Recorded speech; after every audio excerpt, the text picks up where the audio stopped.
বিভিন্ন দেশের রাষ্ট্রপ্রধানেরা ভারতে যে ধরনের নিরাপত্তা পান, হেড অফ স্টেট লেভেল যে সিকিউরিটি বলা হয়, সেরকম নিরাপত্তা দিলেও বাংলাদেশ ভারতে বিশ্বকাপ খেলতে যাবে না। এখনো পর্যন্ত বাংলাদেশ ক্রিকেট বোর্ডের অবস্থান এটাই। এবং সবশেষ খবর পাওয়া পর্যন্ত আইসিসির পক্ষ থেকে ভেন্যু সরিয়ে শ্রীলঙ্কাতে নেয়ার ব্যাপারে আইসিসির তরফ থেকে বাংলাদেশ ক্রিকেট বোর্ডের কাছে এখনো পর্যন্ত সুনির্দিষ্ট কোনো খবর আসেনি, অর্থাৎ কোনো খবর নেই। প্রাণ সসের মাখামাখি টেস্ট বার্গারকে করে তোলে আরো ইয়ামি আরো জোস। প্রাণ সস, সসের বস। একই সঙ্গে এই যে মুস্তাফিজকে সরিয়ে দেওয়ার সিদ্ধান্ত, এই সিদ্ধান্তটা আইপিএল এর গভর্নিং কাউন্সিলের কেউ জানে না। এমনকি বিসিসিআই বা ভারতীয় ক্রিকেট বোর্ডের যে পরিচালকরা আছেন তাদের সঙ্গে সভা করে বা তাদের মতামত নিয়েও এই সিদ্ধান্ত নেওয়া হয়নি। অর্থাৎ বিসিসিআই এর সর্বোচ্চ পর্যায়ে নিজেদের মতো করে সিদ্ধান্ত নিয়ে নিয়েছে। ভারতের ভেতরে ভারতের অন্যান্য রাজনীতিবিদরা, শশী থারুরের মতো প্রখ্যাত রাজনীতিবিদরাও এটার সমালোচনা করছেন। রীতিমতো এই যে মুস্তাফিজকে সরানোর সিদ্ধান্তটা নেওয়া হয়েছে, বাংলাদেশ ভারতের যে সম্পর্ক, এই সিদ্ধান্তটা সেই সম্পর্ককে আরো বেশি তলানিতে নিয়েছে, সেটারও সমালোচনা করছেন খোদ ইন্ডিয়ার রাজনীতিবিদরা। অর্থাৎ পুরো ঘটনাটা নিয়ে ভারতীয় ক্রিকেট বোর্ড এবং ভারতের রাজনীতিবিদরা, ক্ষমতাসীনরা রীতিমতো একটা ঘরে বাইরে চাপে পড়ে গেছে। প্রাণ সসের মাখামাখি টেস্ট বার্গারকে করে তোলে আরো ইয়ামি আরো জোস। প্রাণ সস, সসের বস। এই যে চাপে পড়ার বিষয়টা, এটা এক্স্যাক্টলি বিসিসিআই নিজেদের মতো করে করেছে। নিজেদের গোয়ার তুমি, নিজেদের ইগো, এর সব কিছু দেখানোর জন্য এরকম করেছে। আমি খুব স্পষ্ট করে বলি, এর আগে একটা ভিডিওতে আমি বলেছিলাম যে head of state level security বাংলাদেশকে দেয়া হবে। ভারত ইদার আইসিসিকে দিয়ে এটা বাংলাদেশকে বলাবে কনভিন্স করার জন্য, অথবা আইসিসি ভারতকে দিয়ে এটা বলাবে যে বাংলাদেশ যেন খেলতে যায়, বাংলাদেশকে সর্বোচ্চ স্টেট লেভেল বা বিভিন্ন দেশের রাষ্ট্রপ্রধানরা যে ধরনের নিরাপত্তা পান সেটা দেওয়া হবে। কিন্তু বাংলাদেশের অবস্থান স্পষ্ট, ভারতে তারা খেলতে যাবে না। কেননা এর আগেই একটা ভিডিওতে আমি বলেছি যে আমরা তো শুধুমাত্র ক্রিকেটারদের কথা চিন্তা করছি না, শুধুমাত্র কোচিং স্টাফের কথা চিন্তা করছি না, শুধুমাত্র 25, 27, 30 জনের কথা চিন্তা করছি না। আমরা চিন্তা করছি আমাদের সাংবাদিক গণমাধ্যমের ভাই বোনদের কথা। আমরা বলছি আমাদের যে দর্শকরা ভারতে খেলা দেখতে যাবেন তাদের নিরাপত্তার কথা। এই যে নিরাপত্তার ইস্যুগুলো দর্শকদের, সাংবাদিকদের, এগুলো সর্ট আউট করতে হবে। সো বাংলাদেশের অবস্থান স্পষ্ট, এবং বাংলাদেশের এই কঠিন অবস্থানের কারণে, এই দৃঢ় প্রত্যয়ের কারণে আইসিসিও কনফিউজড হয়ে গেছে তারা এখন কি করবে। যে কারণে আমি যখন এই আলোচনাটা করছি সেই সময় পর্যন্ত আইসিসির তরফ থেকে বাংলাদেশকে স্পষ্টভাবে কোনো কিছু জানানো হয়নি। এবং একই সঙ্গে ভারতীয় গণমাধ্যমের খবরেই এসেছে আইপিএল গভর্নিং কাউন্সিলের কেউ জানতোই না কলকাতা নাইট রাইডার্সকে মুস্তাফিজকে ছেড়ে দেওয়ার জন্য একটা নির্দেশনা দেওয়া হয়েছে। চিন্তা করেন ব্যাপারটা, যে এরকম হয়েছে যে বিপিএল এর কোনো ফ্র্যাঞ্চাইজি, বিপিএল এর গভর্নিং কাউন্সিল ওই ফ্র্যাঞ্চাইজিকে কোনো প্লেয়ার ছেড়ে দেওয়ার ব্যাপারে জানাই নাই, ক্রিকেট বোর্ড নিজেদের মতো করে সিদ্ধান্ত নিয়ে নিচ্ছে। এবং একই সঙ্গে একটু আগেই যেটা আমি বলছিলাম, বিসিসিআইয়ের যে পরিচালকরা আছেন কোনো সিদ্ধান্ত নিতে গেলে পরিচালকরা আলোচনা করে তারপর সিদ্ধান্ত নেয়, কোনো আলোচনাই হয়নি। এটা বিসিসিআইয়ের টপ লেভেল থেকে নিজেদের মতো করে সিদ্ধান্ত নিয়ে নেওয়া হয়েছে।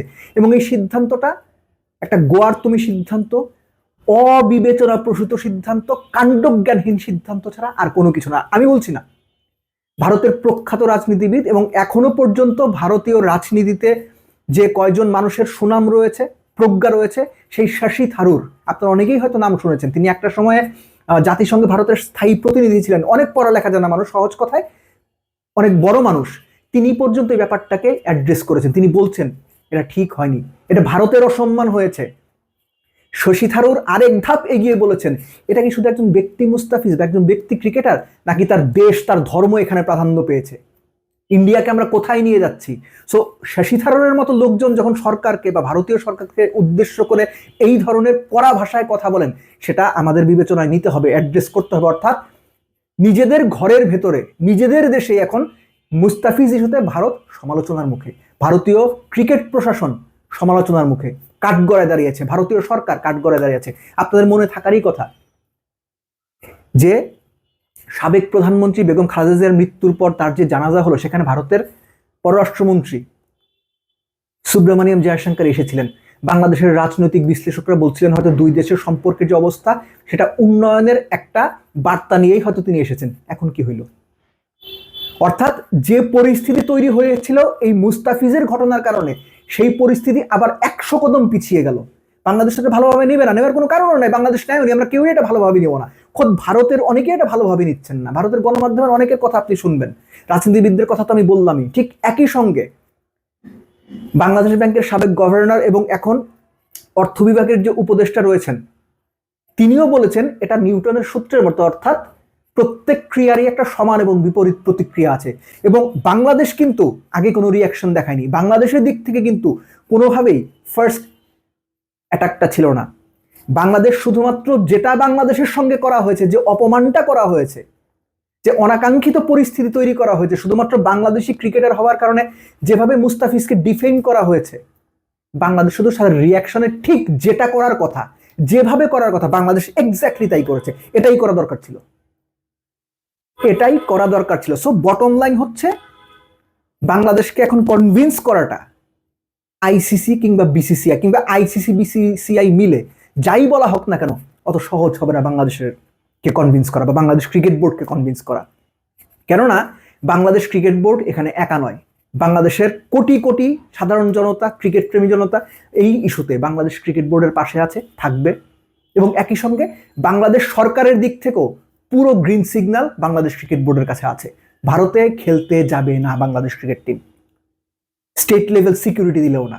কারণ আমি আবারও বলছি, এই কথা, এই ব্যাপারটা আপনারা, আমি জানি না আপনারা কতটুকু ইম্পর্টেন্ট মনে করেন, কিন্তু এই যে বাংলাদেশের দর্শকদের নিরাপত্তা, ক্রিকেটারদের নিরাপত্তার চাইতে এই দর্শকদের নিরাপত্তার ইস্যু আমার কাছে এতটুকু কম গুরুত্বপূর্ণ না।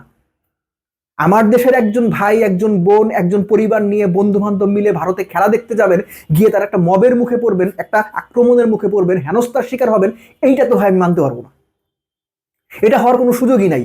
সো আমাদের দর্শকরা সেখানে কিন্তু অনিরাপদ থাকবে। আপনি আমার কথা ভালো হবে না, খারাপ ভাবে না, সেটা আপনার ব্যাপার, কিন্তু আমি এটা মনে করি দর্শকরা যে কোনো সময় একটা বাজে সিচুয়েশনে পড়তে পারে, এই রিস্ক আমি কেন নিব? আমি জেনে শুনে আমার দেশের মানুষকে কেন একটা বিপদের মুখে ঠেলে দিব? সো বাংলাদেশের অবস্থান perfect, correct, with conviction Bangladesh এই ডিসিশন নিয়েছে। নাও আইসিসির কোর্টে বল। আমরা এটা জানি যে 1 মাস সময় আছে। এই 1 মাসে বাংলাদেশের যে ম্যাচগুলো ভারতে আছে, 4টা ম্যাচ, সেগুলো সরিয়ে কলম্বোতে বা গলে কিংবা ক্যান্ডিতে, শ্রীলঙ্কার যে কোনো ভেন্যুতে নেওয়াটা, অন্যান্য টিমকে রাজি করানোটা, হোটেল অ্যারেঞ্জমেন্ট, ট্রান্সপোর্টেশন অ্যারেঞ্জমেন্ট, ব্যাপারটা মোটেও সহজ না। এটা মেনেই নিচ্ছি, এটা খুবই সত্যি, অস্বীকার করার কোনো সুযোগ নাই, কিন্তু ইম্পসিবল কোনো কিছু না। সদিচ্ছা যদি থাকে, আইসিসি বিসিসিআই মিলে যদি বাংলাদেশকে রেসপেক্ট করে, বাংলাদেশের চাওয়াটা মানে, বাংলাদেশের চাওয়াটাকে ভ্যালু করে, তারা সেটা করতে পারবে।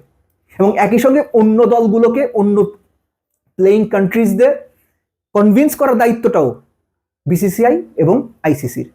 বটম লাইন হচ্ছে, বাংলাদেশ যে স্ট্যান্ডটা নেওয়ার গুরুত্বপূর্ণ ছিল, যে স্ট্যান্ডটা নিয়ে বাংলাদেশের গাটস দেখানোর প্রয়োজন ছিল, মুস্তাফিজ ইস্যুতে যে স্ট্যান্ড নিয়ে বাংলাদেশ তার ডিগনিটি শো করার প্রয়োজন ছিল, একই সঙ্গে গ্লোবাল ক্রিকেটকে বার্তা দেওয়ার প্রয়োজন ছিল যে ক্রিকেট নিয়ে ভারত যত দাদাগিরি করুক, বাংলাদেশ ভয়েস তুলবে, তুলেছে।